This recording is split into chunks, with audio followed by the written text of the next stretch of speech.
الحمد لله رب العالمين أشهد أن لا إله إلا الله وحده لا شريك له وأشهد أن سيدنا ومولانا محمدا عبده ورسوله أما بعد فأعوذ بالله من الشيطان الرجيم بسم الله الرحمن الرحيم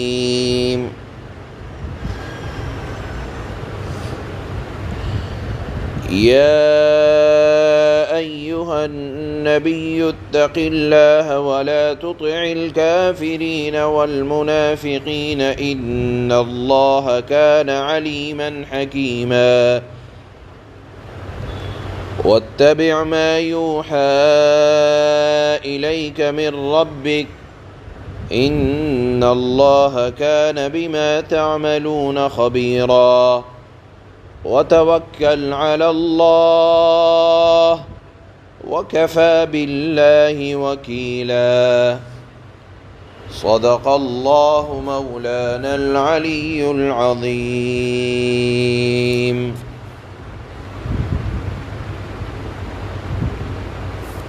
سورہ سجدہ کا بیان مکمل ہوا. یہ جو آیات تلاوت کی گئی یہ سورہ احزاب کی شروع کی چند آیات تلاوت کی جا رہی ہیں. احزاب کہتے ہیں حزب کو، حزب کی جمع ہے، اور حزب کے معنی آتے ہیں مختلف گروہ، مختلف جماعتیں، مختلف ٹولیاں. اس سورت کو سورہ احزاب اس وجہ سے کہا جاتا ہے کہ ہجرت مدینہ منورہ کے بعد دشمنوں نے مختلف جماعتیں اکٹھا کیں اور سن 5 ہجری شوال کے مہینے میں مختلف جماعتیں اور ایک بڑا لشکر لے کر مدینہ منورہ پر چڑھائی کر دی. آپ صلی اللہ علیہ وسلم نے حضرت سلمان فارسی رضی اللہ تعالی عنہ کے مشورے پر خندق کھدوائی اور ان کا مقابلہ کیا. اس اعتبار سے اس سورت کا نام غزوہ خندق کی وجہ سے سورہ احزاب پڑھا کہ دشمنوں نے ایک بڑا لشکر مختلف ٹولیوں کی شکل میں جمع کیا اور مدینہ پر حملہ کیا. یہ سن 5 ہجری شوال کی بات ہے. یہ واقعہ اللہ نے اس سورت کے اندر بیان کیا، اس لیے اس کو سورہ احزاب کہا جاتا ہے.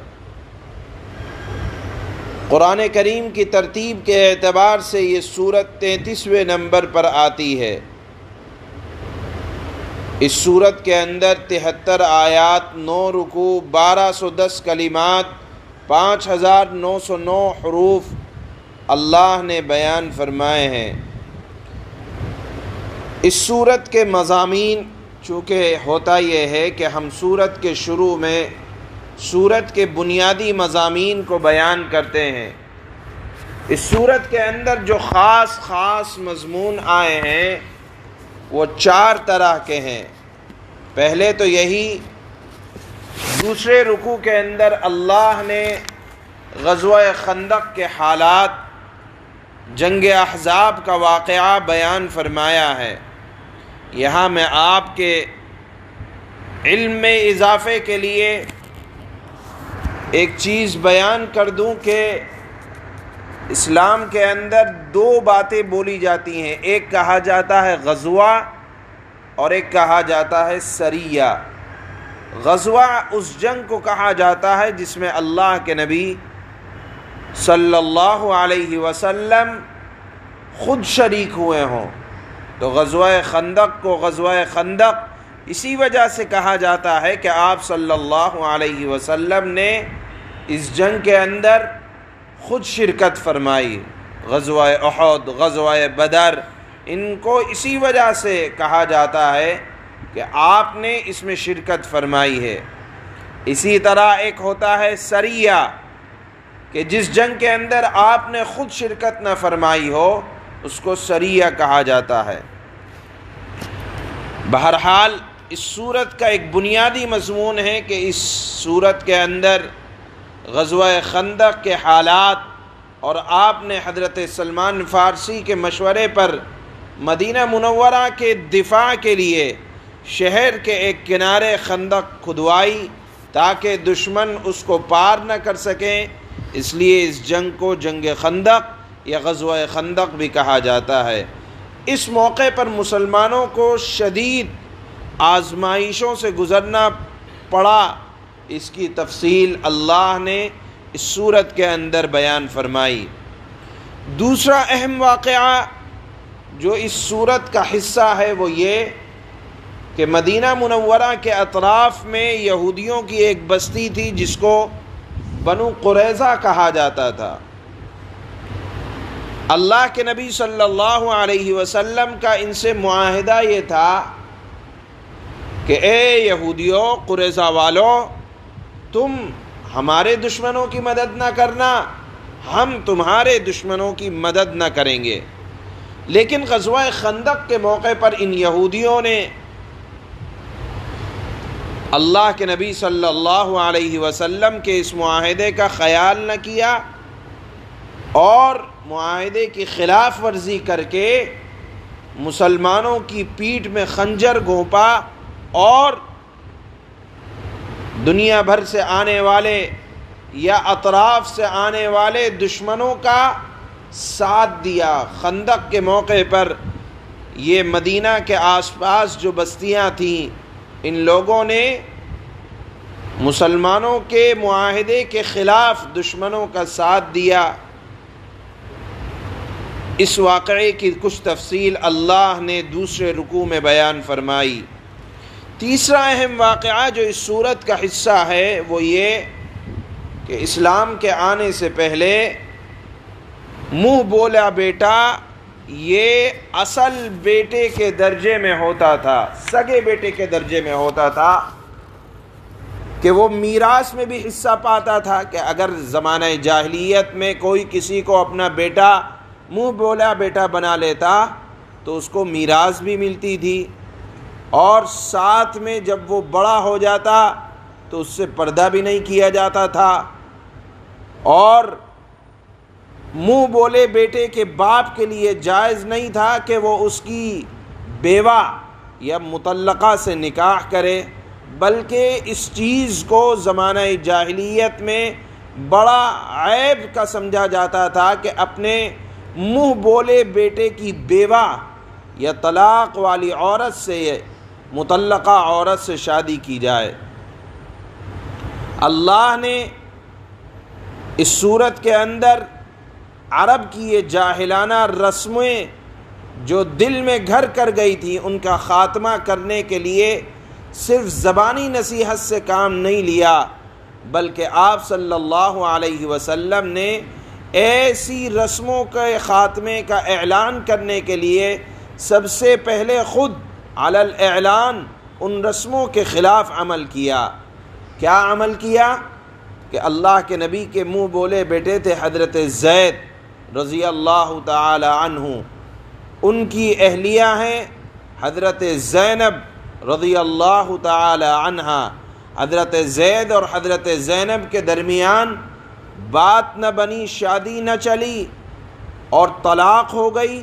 اللہ کے نبی صلی اللہ علیہ وسلم نے طلاق حضرت زینب کے دینے کے بعد، حضرت زینب کو طلاق دینے کے بعد حضرت زید نے، اللہ کے نبی صلی اللہ علیہ وسلم نے حضرت زینب سے نکاح فرمایا اور اس بات کو ختم کر دیا کہ منہ بولا بیٹا حقیقی بیٹے کے درجے میں نہیں ہے، اور یہ حضرت زینب حضرت صلی اللہ علیہ وسلم کی پھوپھی زاد بہن ہیں، پھوپھی کی بیٹی تھی اللہ کے نبی کی، حضرت زید سے نکاح اللہ کے نبی نے کروایا تھا، لیکن بہت زیادہ دن نہ چل پایا تو طلاق کے بعد اللہ کے نبی نے دینی مصلحت سمجھ کر ان سے نکاح کیا، تاکہ لوگ جان لیں کہ منہ بولا بیٹے کی بیوی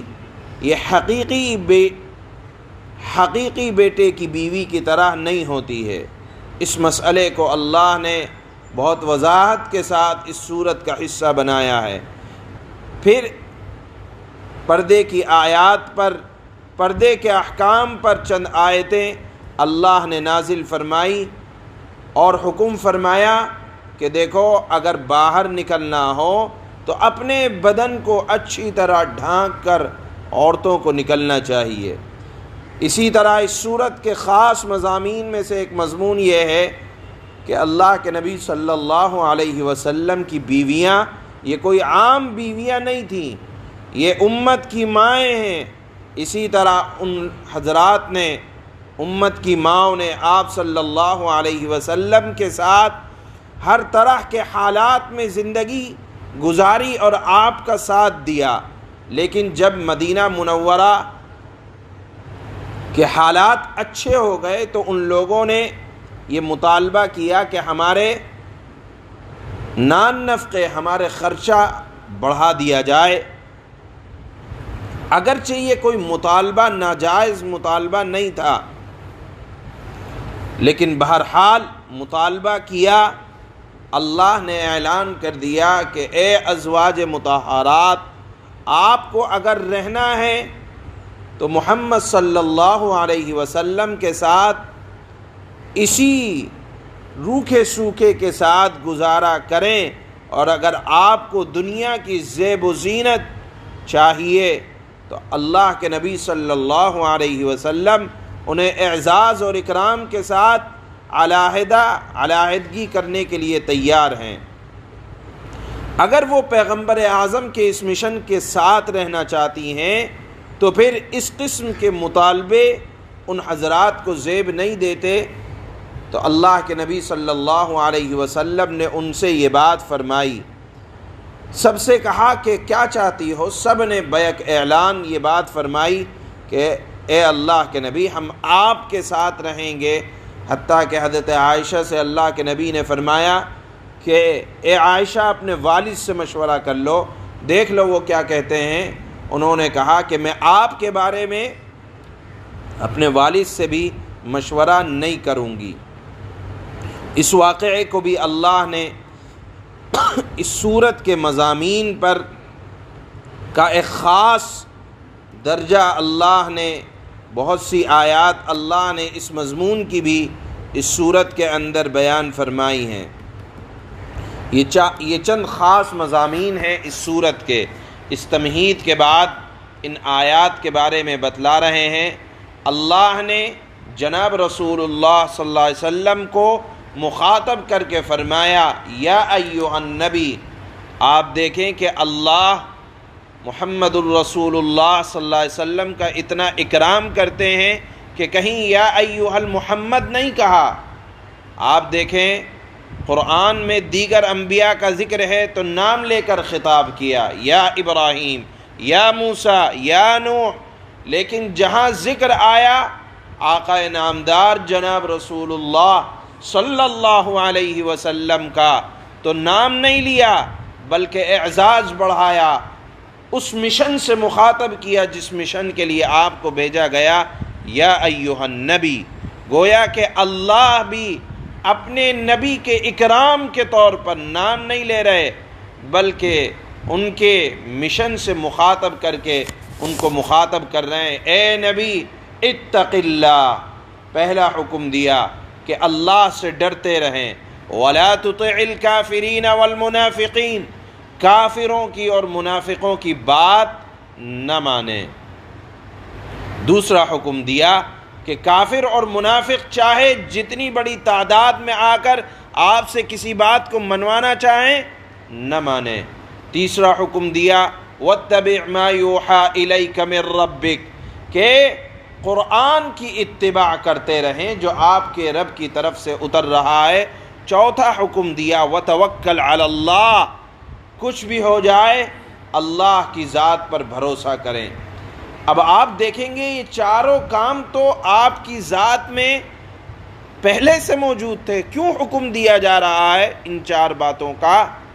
تو علماء نے لکھا ہے، حضرت مفسر قرآن علامہ ابن کثیر رحمہ اللہ نے لکھا ہے کہ نصیحت کا اعلیٰ درجہ یہ بھی ہوتا ہے کہ آدمی بڑے کو سنائے لیکن سنانا مقصود ہو، بڑے کو حکم دے لیکن سنانا مقصود ہو چھوٹے کو۔ یہاں آیت میں مقصد یہی ہے، کہا تو جا رہا ہے اللہ کے نبی کو مخاطب کر کے، لیکن سنانا مقصود ہے امت کو کہ اے امتیو ہمیشہ اللہ سے ڈرتے رہنا، کچھ بھی ہو جائے، ظالم کتنی بھی بڑی تعداد میں ہو، اگر تمہیں خوف ہو تو خوف خدا ہو۔ دوسری بات، امت کو یہ بتلانا مقصود ہے کہ کیسے بھی حالات آ جائیں کافروں اور منافقوں کی باتوں کو نہ ماننا، ان کی اطاعت نہ کرنا، اپنا پیشوا جناب رسول اللہ اور حضرات صحابہ اکرام کو بنانا۔ تیسرا حکم دیا کہ قرآن کو ماننا، یا اگر کوئی کہے کہ فلانے کی بات مان لو، نہیں، اگر فلانے کی بات قرآن کے تابع، بعض لوگ کہتے ہیں کہ لوگوں کی باتوں کو قرآن کے مطابق بنانے کی کوشش کرتے ہیں، نہیں، قرآن کی بات اگر ہمارے سمجھ میں آئے یا نہ آئے، ہمیں بات ماننی ہے تو قرآن کی ماننی ہے، یہ اللہ نے حکم دیا۔ چوتھا حکم ہے امتیوں کو اللہ کے نبی کے واسطے سے کہ اللہ کی ذات پر بھروسہ کرتے رہو، اللہ ہمیشہ مؤمنوں کا والی ہوا کرتا ہے۔ یہ چند احکام اللہ نے سورہ احزاب کی شروع میں جناب رسول اللہ صلی اللہ علیہ وسلم کے واسطے سے امتیوں کو دیے ہیں۔ خطاب اگرچہ رسول اللہ کو ہے لیکن سنانا مقصود ہے قیامت تک آنے والے ہر ایک انسان کو۔ چنانچہ اللہ فرماتے ہیں بسم اللہ الرحمن الرحیم، شروع اس اللہ کے نام سے جو سب پر مہربان ہے، بہت مہربان ہے۔ یا ایہا النبی اتق اللہ ولا تطع الکافرین والمنافقین ان اللہ کان علیما حکیما۔ اے نبی اللہ سے ڈرتے رہو، کافروں اور منافقوں کا کہنا مت مانو، بے شک اللہ بہت علم والا، بڑا حکمت والا ہے۔ واتبع ما یوحى الیک من ربک ان اللہ کان بما تعملون خبیرا۔ اور تمہارے پروردگار کی طرف سے اے نبی آپ پر جو وحی بھیجی جا رہی ہے آپ بھی اس کی پیروی کریں، تم جو کچھ کرتے ہو اللہ یقینی طور پر اس سے پوری طرح باخبر ہے۔ وَتَوَكَّلْ عَلَى اللَّهِ وَكَفَى بِاللَّهِ وَكِيلًا۔ اور اے نبی اللہ پر مکمل بھروسہ رکھو اور کام بنانے کے لیے اللہ بالکل کافی ہے۔ سبحان اللہ۔